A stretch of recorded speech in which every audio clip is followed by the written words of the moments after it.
Let's continue. Current and potential energy. For charge to move along a wire, the electric potential energy at one end of the wire must be higher than electric potential energy at the other end.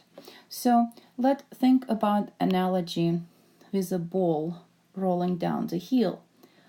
If potential energy over here, gravitational potential energy, MGH, is higher than MGH here, gravitational potential energy, the ball will move. If, however, different situation,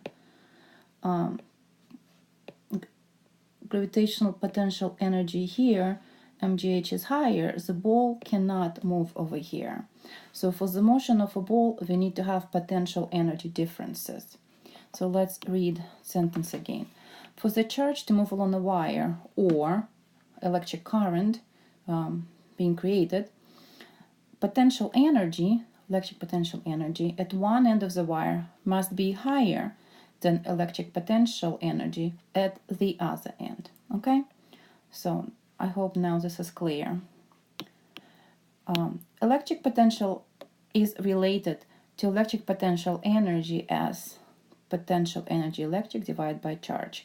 That we had in the previous lectures. You should look it up if you forgot. And the potential is referred to simply as voltage. That is a common term used in electrical circuits.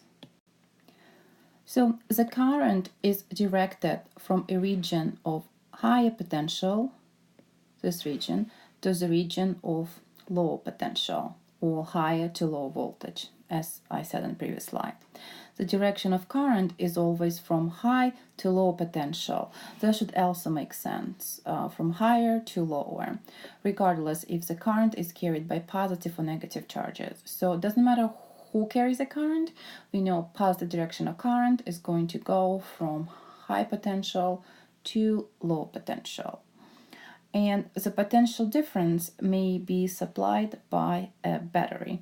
So if we are given a battery and we plug it in the circuit, plus to plus give us high voltage, minus to minus give us low voltage, and that creates current. That creates because we have a battery with potential difference. What is battery and who is Volt? Alessandro Volta did lots of excellent work in electricity, and he developed one of the first batteries. His name is used for voltage unit. Batteries convert chemical energy to electrical energy. Okay, and so we have some kind of chemical process going inside the battery, and that creates electric current. In electrical circuits, to notate the battery, we're using the symbol short line, long line, and this is wires in a circuit. Negative sign goes for negative part of the negative terminal, and the long line goes with positive terminal. High potential, low potential. Volta's first batteries consist of alternating sheets of zinc and copper. This was separated by a piece of parchment that was soaked in salt water.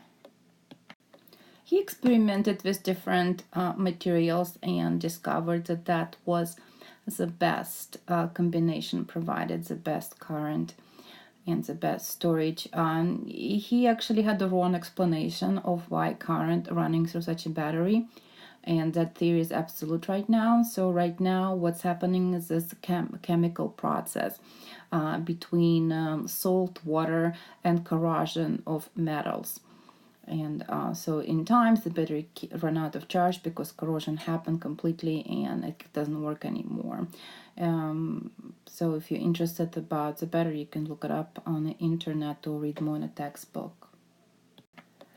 Okay, that's important part. Electromotive force, or EMF.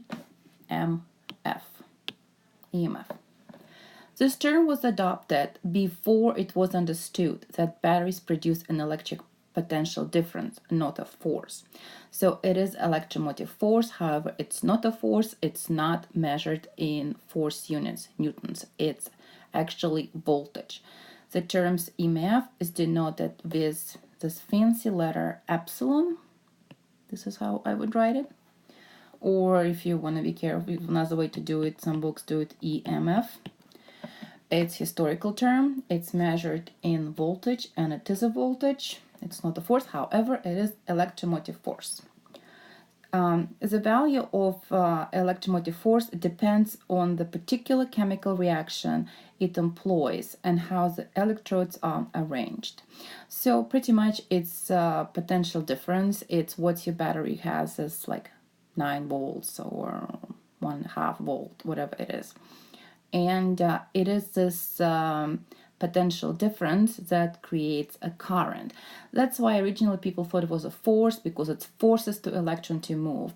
But it's not actually a force. It's like we're creating a slope in on a hill, and the ball rolls down. So what the battery is actually, from physical standpoint, is the slope in a mountain. So what it would be, simple circuit. Simple circuit, it's just a battery and a wire. And that's how we're going to make a picture of it. There is a battery, plus terminal, negative terminal, and there is a wire. The current goes from positive terminal to negative terminal, like that, positive, negative. However, from physical point of view, what actually happening inside the wires, those electrons are moving and they're going in the opposite direction.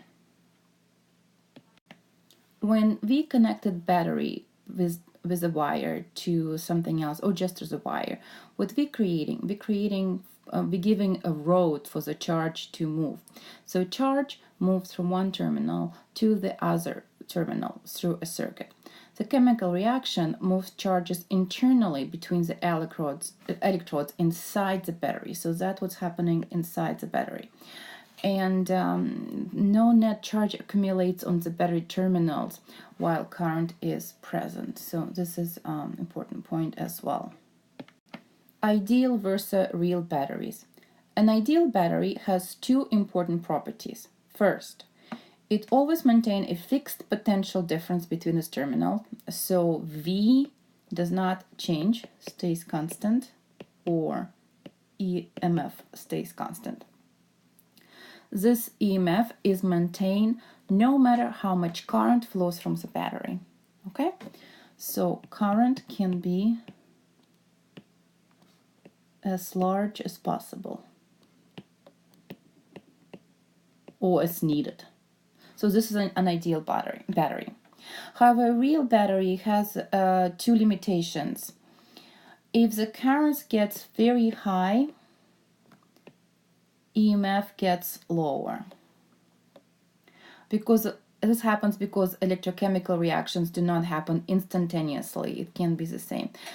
Another important point here is that the battery will run down. It will not work forever. So as time goes on, electromotive force also goes down. That you can notice by actually measurement.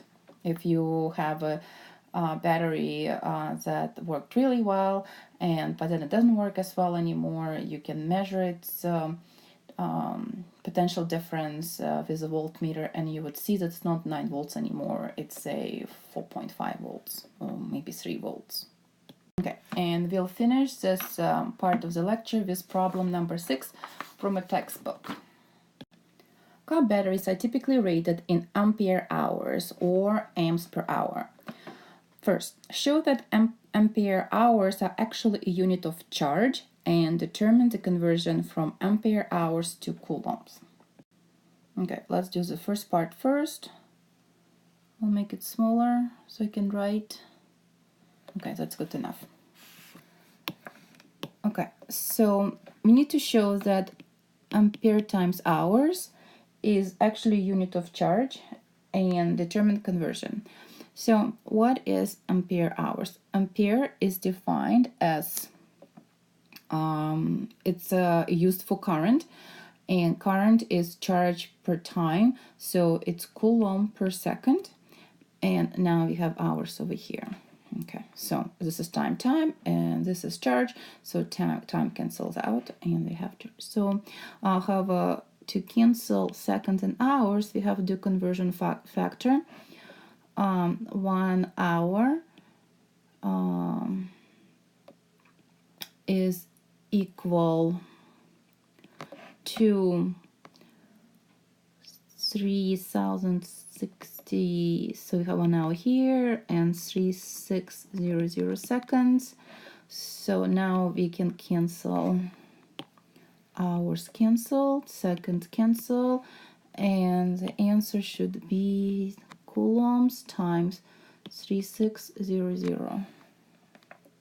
So the conversion factor is 3600, and we can write this as an answer.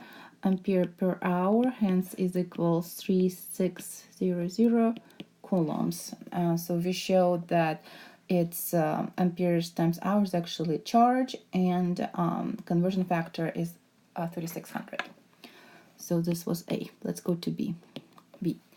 If 100 amperes per times hours battery can deliver steady current of 5 amperes until it's completely depleted, what is the total time the battery can deliver current without being recharged? Okay, that's straightforward.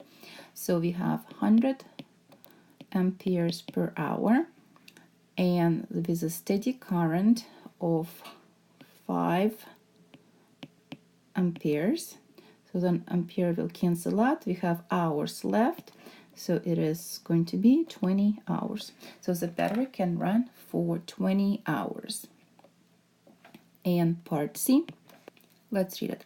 How much total charge will battery deliver in this time? So we have 100 amperes per hour battery, and this is all of it will become a charge. So we have to use conversion factor, 3600 coulombs, and per 1 ampere hour, that would give us 3.6 10 to the 5 coulombs per hours cancel out. So in this time, in 20 hours, the battery will deliver 3.6 10 to the 5th coulombs amount of charge. This will conclude the second part of our lecture.